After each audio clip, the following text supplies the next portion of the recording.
গতকালকে আমরা লক্ষ্য করেছি এদেশের শীর্ষ উলামায়ে কেরাম এবং ইসলামিক দলের নেতৃবৃন্দ প্রধান উপদেষ্টার সাথে দেখা করেছেন। একজন পুরুষ মানুষ হওয়াই কিন্তু এত আন্তরিকভাবে কথা বলা সম্ভব হয়েছে, পাশাপাশি বসা সম্ভব হয়েছে, মন খুলে দেশ নিয়ে, ইসলাম নিয়ে, জাতি নিয়ে, মানবতা নিয়ে কথা বলার সুযোগ হয়েছে।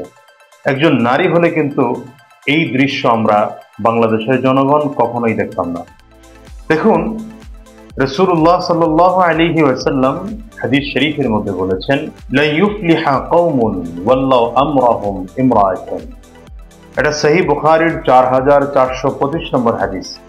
নবীজি বলেছেন, সেই জাতি কখনোই সফল কাম হবে না যেই জাতির নেতা কোনো নারী হবে। আমরা 16 বছর নারী নেতৃত্ব দেখেছি, এর আগেও ঘুরে ফিরে কোনো নারীর নেতৃত্ব দেখেছি। আমরা বাংলাদেশের জনগণ তাদের কাছে থেকে ইসলাম, দেশ, মানবতা, জাতির জন্য কি পেয়েছি? পাইনি, কিছুই পাইনি। হ্যাঁ, তাই বলে আমি এটা বলছি না যে কোনো নারী জাতিকে অবহেলার চোখে দেখতে হবে না। দেখেন, আল্লাহ তাআলা এত নবী পাঠিয়েছেন, কোন নারীকে নবী বানিয়ে পাঠাননি। এমনকি শেষ নবী জনাবে মুহাম্মদুর রাসূলুল্লাহ সাল্লাল্লাহু আলাইহি ওয়াসাল্লামের 4 জন ছেলে ছিল। নবীজির জীবদ্দশায় আল্লাহ তাআলা তাদেরকে নিয়েছেন। নবীজির ইন্তেকালের পরে রাষ্ট্রপ্রধানের দায়িত্ব পালন করেছিলেন আবু বকর সিদ্দিক রাদিয়াল্লাহু আনহু, একজন পুরুষ মানুষ। অথচ তখন নবীজির মেয়ে ফাতেমাতুজ জাহরা ছিলেন এবং আম্মাজান আয়েশা সিদ্দিকা রাদিয়াল্লাহু আনহা সহ নবীজির স্ত্রীগণ, মুমিনদের মাগণ, তারা তখন জীবিত ছিলেন। অথচ তাদেরকে দেশের প্রধান বানানো হয়নি। দেশের প্রধান বানানো হয়েছে আবু বকর সিদ্দিক রাদিয়াল্লাহু আনহুকে। হযরত আবু বকর ইন্তেকালের পরে দেশের প্রধানের দায়িত্ব পালন করেছেন হযরত ওমর ফারুক রাদিয়াল্লাহু আনহু। এরপরে দায়িত্ব পালন করেছেন হযরত উসমান বিন আফফান রাদিয়াল্লাহু আনহু।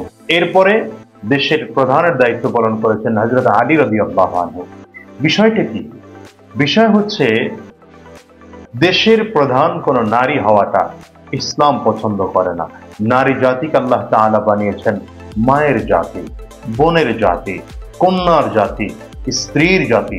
যখন নারী মা হবে, তখন পৃথিবীর সকল সর্বশ্রেষ্ঠ সম্মানের জায়গায় সে বলবে।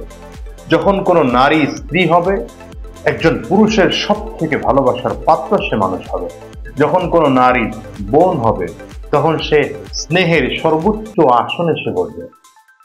কিন্তু আমরা নির্বোধ এক জাতি, আমরা সেই নারীকে দেশের প্রধান বানিয়ে রেখেছি।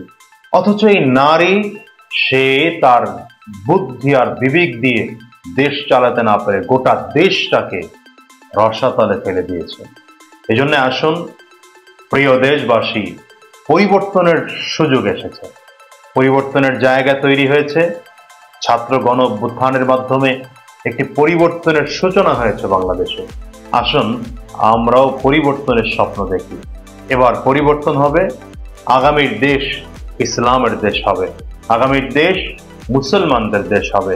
92% মুসলমানের দেশে ইসলাম, দেশ, মানবতা রক্ষা পাবে।